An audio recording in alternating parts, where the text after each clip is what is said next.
వాళ్ళందరూ ఇప్పుడు ఇది రాజకీయం కొంత ఎక్కడో ఒక చోట వాళ్ళకు ఎక్కడో మా వాళ్ళు రాలేదనో లేకుంటే మాకు ఒక ఇది లేదని ఉంటే ఉండొచ్చు. నేను అది వ్యక్తిగతమైనటువంటి ఒక మనస్భావం ఉండడం కానీ ఓవరాల్గా పార్టీలో అందరి మధ్యన సమన్వయం ఉన్నది. మీరు 8 మంది ఎంపీలు, 8 గ్రూపులు, 8 పవర్ సెంటర్లు. అట్లేం లేదు. ఆల్ ఆఫ్ పవర్ సెంటర్స్ అంటే అందరూ కలిసి ఒక పవరు. నేను పవర్ సెంటర్ క్రియేట్ చేసుకున్నా, నేను ఒక పవర్ సెంటర్ గాను, వాళ్ళ పవర్ సెంటర్ కాదు. ఒక ఎగ్జాంపుల్ చెప్తాను. కరీంనగర్, ఉమ్మడి కరీంనగర్, ఈటల రాజేందర్ వర్సెస్ బండి సంజయ్, వాళ్ళిద్దరి మధ్య సమన్వయ లోపం లేదా? లేదు, సెట్ అయింది.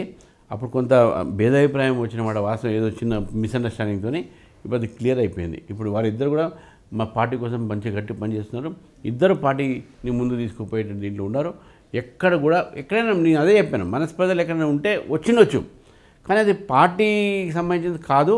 అది ఎక్కడైనా ఉంటే అది కూడా క్లియర్ చేసినాం. ఒక కేంద్ర హోంశాఖ సహాయ మంత్రిని పట్టుకొని, కేంద్ర మంత్రిని పట్టుకొని ఒరే కొడకాని ఇండైరెక్ట్గా సంబోధించి ఇప్పుడు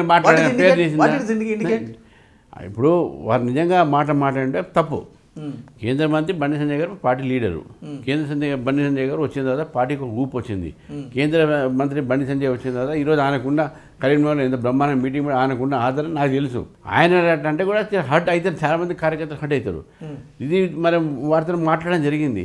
నేను ఆయన ఉద్దేశించి మాట్లాడలేదనే మాట వారు అన్నారు, ఎక్స్ప్లెనేషన్ ఇచ్చారు. సో కాబట్టి we have to close this matter here. ప్రతి ఒక్కరికి ఇండివిజువల్గా మీరు చూస్తున్నారు. మీరు కలెక్టివ్గా మీరు ఎప్పుడైనా చూసారా మమ్మల్ని? మీరు కలెక్టివ్ డిసిషన్స్ ఉన్నప్పుడు కలెక్టివ్గా వారికి ఇప్పుడు every one is leader. So మాకు ఎటువంటి అవి భేదాభిప్రాయాలు వాళ్ళ మధ్యన నేను చెప్తున్నా కదా, కొన్ని రాజకీయాల్లో కొంతవరకు భేదాభిప్రాయం ఉండొచ్చు. కార్యకర్తలకు కొంత వాళ్ళ మధ్యన ఏదైనా ఇష్యూస్ మీద ఉండొచ్చు. ఎలక్షన్స్లో కొన్ని కోపాలకి తాపాలు ఉండొచ్చు. టికెట్ రాక కొంతమంది నేను దాని విషయం నేను డినే చేయ. ఏదైనప్పుడు కూడా పార్టీ అనగానే అందరూ ఒకటే. బీజేపీలో పాత కొత్త అనే తేడా లేదా? లేదు, అసలు లేదు. నేనే చెప్తున్నా, ఈరోజు పుట్టినప్పటి నుంచి బాబు ఉంటాడో, పాప పుట్టినా బాబు పుట్టినా ఆ ఫ్యామిలీ మెంబర్. మేము అది చెప్తున్నాం. ఎవరైనా అటువంటి ఆలోచన తీసుకువచ్చినా అది కొత్త వాళ్ళు కానీ పార్టీ పాత వాళ్ళు కానీ అది రాంగ్. పార్టీ ఎప్పుడైనా నీరు చూడండి, మీరు ఒక స్టాగ్నేట్ అయితే నీరు పాడైపోతుంది. ప్రవహించిన నదే ఎప్పుడైనా ఫ్రెష్ వాటర్ ఉంటుంది. మా party we want to have a flowing river, ఫ్రెష్గా పెట్టడానికి మా వాటర్ని. కాబట్టి మాకు కొత్త వాళ్ళు రావాలి. కొత్త పాత భేదం లేదు. అవి కేవలం సృష్టిస్తున్నారు కొంతమంది పార్టీకి వ్యతిరేకంగా ఉన్నారు. కిషన్ రెడ్డి బాధ్యతలు మీకు అప్పగించిన తర్వాత కిషన్ రెడ్డి, అంతకుముందు బండి సంజయ్, లక్ష్మణ్ రకరకాల వ్యక్తులను శక్తులను అధికారులు చూస్తున్నారు. మీ నాయకత్వంలో ఎట్లా ఎట్లా అనిపిస్తుంది? ముళ్ళకిరీడం అనిపిస్తుందా లేక ఏముంది?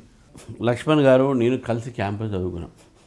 మా మధ్యన ఎప్పుడు కూడా ఎటువంటి ఒక భేదాభిప్రాయం రాలే. కిషన్ రెడ్డి గారు నేను ఒకేసారి పార్టీలో వచ్చినాం. నేను యువమోర్చాలో ఉన్నప్పుడు ఆయన ఇద్దరం కలిసి పనిచేసినాం. మాకు కిషన్ రెడ్డి గారికి ఇంతవరకు ఈ రోజు వరకు కూడా ఇక్కడ మనస్సభ ఏమైనా బాధ అనిపించినా ఏం రామ్ ఇట్లా చేసినా అంటాడు, లేదు కిషన్ ఇట్లా చేసినా అంటాం. ఇప్పుడు కూడా ఈ రోజు కూడా ఆయనకు నాకు ఉన్నట్టు ఫ్రెండ్షిప్ అది. సంజయ్ గారు మాకు జూనియర్, మా అందరికీ జూనియర్. సంజయ్ గారు ఇంత మంచిగా తీసుకుపోయిన పైకి తీసి మాకు సంతోషం అనిపిస్తుంది, ఎందుకంటే మా జూనియర్ ఆయన కూడా ఇంత మంచి ఒక టీం. సో సంజయ్ గారు కానీ, కిషన్ రెడ్డి గారు కానీ, లక్ష్మణ్ గారితో నాకేమీ వారితో ప్రాబ్లం ఉంటుంది. ఇంకా నేను వాళ్ళు నన్ను గైడ్ చేస్తున్నారు. వాళ్ళు లేకపోతే పార్టీ లేదు ఈరోజు. నేను చెప్తున్నా, అది కూడా చెప్తున్నా. వాళ్ళ చేయబట్టే ఈరోజు పార్టీ ఇంత నిర్మాణం అయింది. మీరు మనం గుర్తించాలి. వాళ్ళ కాంట్రిబ్యూషన్ ఉన్నది. ఈరోజు నేను వచ్చినా అంటే ఈరోజు నా బలంతో రాలేదు. వాళ్ళ గతంలో పార్టీ వీక్ ఉన్నప్పుడు, ఎవరు లేనప్పుడు ఎమ్మెల్యేలు కూడా వీళ్ళు పనిచేసినటువంటి క్యాడర్ మాకు, లీడర్స్ మాకు. వాళ్ళు how can I forget them? Ramachandra Rao అధ్యక్షుడు కావడం చాలామందికి అయిష్టత ఉంది. వాళ్ళందరూ పాస్ఫై చేసినారా? ఇష్టత ఎవరికి ఉన్నాయండి? నాకు ఇచ్చినప్పుడు కొంతమంది అయిష్టత ఉంటుంది, వేరే ఒక ఇచ్చినప్పుడు నాకు అయిష్టం ఉంటుంది. అట్లా ఉండదు.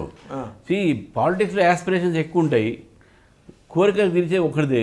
మిగతా వాళ్ళు కొద్దిగా ఉన్నప్పుడు కలిసిపోవాల్సిన మనస్పతం ఉండాలి. అట్లా అంటేనే మన పార్టీ నిర్మాణం అవుతుంది. రేపు రామచంద్రరావు వస్తే పార్టీలో ఏదో జరుగుతుంది, చాలా ఎక్స్పెక్టేషన్స్ ఉన్నాయి. మీరు ఫస్ట్ ఇంప్రెషన్ బెస్ట్ ఇంప్రెషన్ అంటారు. మీరు రాష్ట్ర కమిటీని మొన్న అనౌన్స్ చేస్తున్నారు. తీవ్ర విమర్శలు, తీవ్ర ఆరోపణలు రాష్ట్ర కమిటీ మీద మీరు సాటిస్ఫై అయినారా? ఎవ్వరు కూడా 100% ఎవరిని ఎవరు సాటిస్ఫై చేయలేరండి. నేనే కాదు, ఏ కమిటీ, కాంగ్రెస్ పార్టీ కాదు మాది. కాంగ్రెస్ పార్టీలో 100 జనరల్ సెక్రటరీ ఉంటాయి, 100 వైస్ ప్రెసిడెంట్ ఉంటాయి. మాది కాదు కదా. మాది వర్కింగ్ ఒక టీం ఉంటుంది. ఆ వర్కింగ్ టీంలో 10 మంది అడుగుతారు, ఒకరికి వస్తుంది. న్యాచురల్గా 9 మంది కొంచెం నిరుత్సాహం ఉంటుంది, డిసప్పాయింట్మెంట్ ఉంటుంది. కానీ వాళ్ళు పార్టీలో పనిచేస్తారు, పార్టీ కోసం ఉంటారు. వాళ్ళకి వేరే